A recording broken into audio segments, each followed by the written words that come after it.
Boa noite, senhores. Queria tirar aí esse finalzinho de noite para dissipar uma noção errônea que é muito frequente na academia, mas que também ocorre entre os leigos, inclusive entre católicos, que é essa noção de que o DNA é o código da vida, né? Que nós somos produtos dos nossos genes, que você pode categorizar grupos de seres humanos de acordo com seu DNA, né? E dentre outras analogias aí. Então, essa noção ela é biologicamente incorreta e filosoficamente incorreta, né? É uma noção reducionista e materialista. Para aqueles que gostam de tomismo e filosofia em geral, nós somos uma substância, né? Nós temos ser por nós próprios e obviamente por Deus, né? Nós não somos partes de uma outra coisa e nós temos uma forma substancial humana que atualiza a matéria e torna essa matéria um homem e não um macaco. Então nós somos um todo organizado, ontologicamente falando. Então a noção de que uma parte desse todo, que é o DNA, uma pequena parte, vai ser a causa do todo é um absurdo. Isso é um erro de identidade aí, metafísico. Né? Então, e mesmo biologicamente, você observa essa realidade. Né? O DNA é uma molécula inerte. Se eu pegar um pedaço de DNA, o seu genoma inteiro de uma célula e colocar aí dentro de um tubo de ensaio e ficar lá olhando, ele não vai fazer nada. Tá? Não é o DNA que controla o desenvolvimento de um embrião, por exemplo. O DNA ele precisa de todo um aparato celular para expressar alguma coisa. Então essa noção aí, por exemplo, de Richard Dawkins ou dos evolucionistas mais neodarwinistas e das pessoas com uma má filosofia de que o DNA está produzindo o indivíduo, ela é errônea. Tá? Ou que o DNA é um código e ele controla, né, o resto, a célula e os seus produtos, também é errôneo.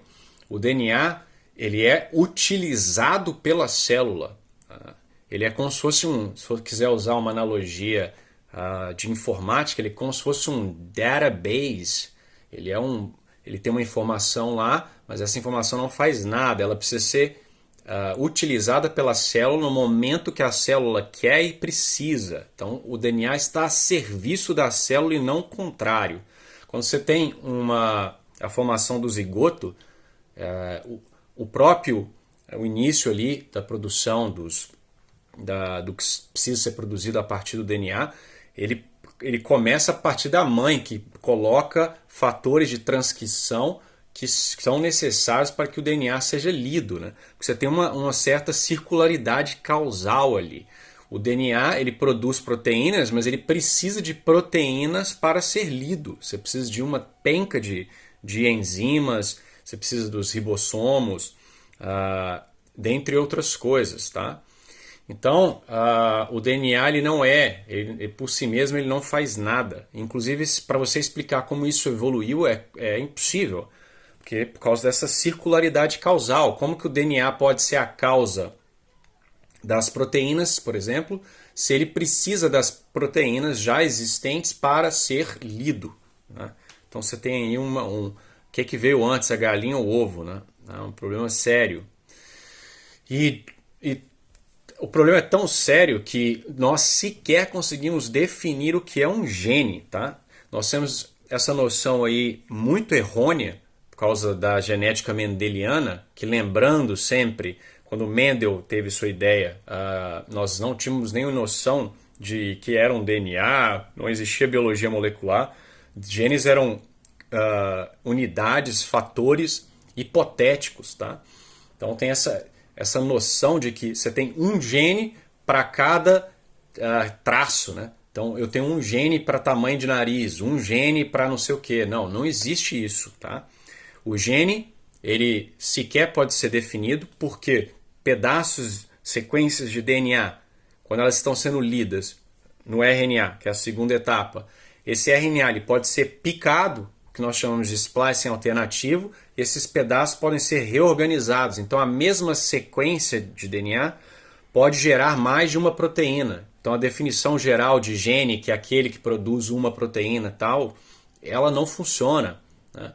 Isso é explicável filosoficamente. Quanto mais você vai descendo na hierarquia do ser, mais difusa as coisas ficam. Porque um gene não é uma substância, ele não é inteligível em si mesmo. Não faz sentido falar de um gene se você não falar do todo do qual ele faz parte, tá? Então, é basicamente isso daí, ok? Não fiquem falando, o gene para tal coisa, isso não existe. Você precisa de vários e vários e vários fatores, várias causas para produzir as coisas mais simples possíveis.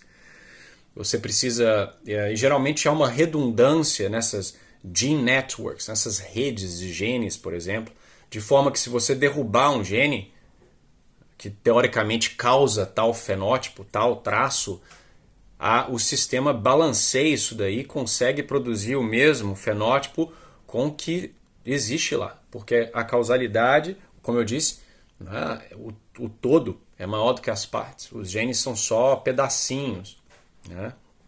Então, o organismo ele tem vários, ele é um sistema, ele tem vários mecanismos ali de buffer, de compensação, etc.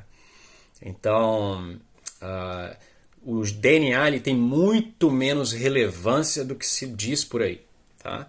Quanto mais a gente aprende sobre biologia, mais a gente percebe que o DNA é muito fraquinho, tá?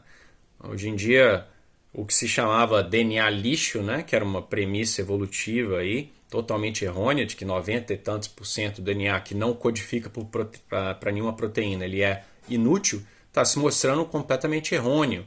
Na verdade, essas partes não codificantes elas são extremamente importantes exatamente para definir a expressão daquelas partes codificantes, né? Como que ela vai ser expressa, em qual momento, qual splicing que vai ocorrer, isso tudo aí é organizado pelo organismo, pelas células, tá? Então é muito interessante você observar.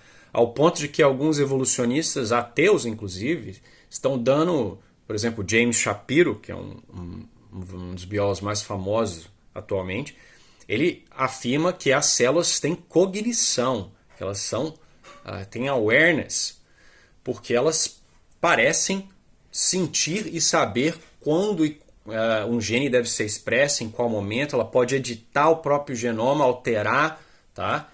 Então, assim, essa noção aí de gene controlando, sendo o código da vida, isso é uma noção primitiva, filosoficamente errada, e nós jamais devemos defender isso daí, tá? Então, e parem de categorizar as pessoas pela questão de genética, né? Fulano de tal, QI é definido pela genética, cor de pele. Olha, a vasta maioria das diferenças, tá, que nós temos, por exemplo, entre diferentes grupos de humanos, ela é causada por plasticidade, que não é definida por gene. Tá? Se você pegar a variabilidade genética dentro de uma população homogênea, sei lá, de caucasianos na Alemanha, e comparar aquela variabilidade com a variabilidade de vários grupos ao redor do mundo, você vai ver que não há tanta diferença assim. Se você fizer lá o FST, que a gente chama, né, você vai ver que muito da variabilidade entre as populações ela pode ser explicada pela variabilidade dentro da população. E a vasta maioria das diferenças, por exemplo, entre africanos e brancos lá da Europa, ela é causada por plasticidade. Tá? Por exemplo, produção de melanina. Isso aí não é genético, isso aí é quanto o teu gene vai ser expresso. Ok? Então, a vasta maioria das grandes alterações e variabilidades, elas são causadas por plasticidade, que não é genética, tá? Então é isso que eu queria dizer para os senhores, parem de espalhar mentira e baboseira por aí e parem de se preocupar com essa questão, meus genes, eu sou determinado geneticamente a ter tal condição, eu sou geneticamente assim assado. Não é bem assim que a coisa funciona, meus caros. Inclusive o próprio intelecto, a própria alma ali, né, ela afeta o corpo, né? Então, se você tiver, por exemplo, psicologicamente mal, isso vai afetar, inclusive, a morfologia do seu cérebro, quais áreas serão mais ou menos ativadas e assim e por assim vai, tá? Então, é isso que eu queria falar para os senhores. Se alguma coisa, joguei muita informação assim em pouco tempo, né? Se houverem dúvidas, me procurem e eu ficarei feliz em expandir qualquer um desses tópicos em alguns futuros vídeos. Fiquem com Deus e tenham uma boa noite.